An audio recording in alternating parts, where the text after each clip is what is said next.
jeg har det hele, jeg har børn, jeg har job, jeg har sådan noget, og jeg føler, at jeg mangler alt. Her ved siden af os, der står en meget smuk blå bog. Den hedder Mod til at genstarte dig selv. Ja. Og hvorfor er det vigtigt, at den kommer nu?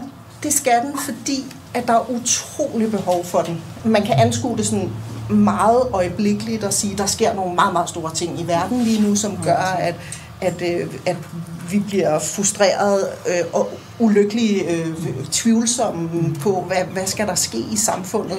Og det taler den jo ind i. Fordi der er faktisk ikke andet at gøre, end at forankre sig i sig selv. Altså det er det greb, der er tilbage, som vi kan tage. Og det sjove ved det er, at det kræver ikke en politisk beslutning, og det kræver ikke penge. Altså, så det er faktisk noget, vi kan gøre lige nu og her selv.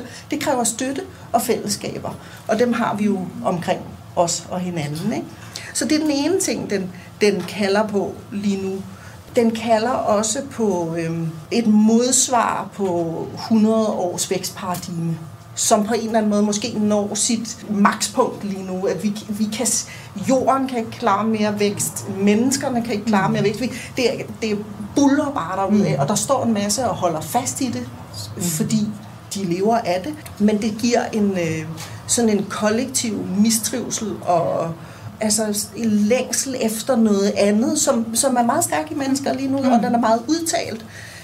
Folk siger, jeg har det hele, jeg har børn, jeg har job, jeg har sådan noget, og jeg føler, at jeg mangler alt. Og det er virkelig det, den taler ind i. Ikke?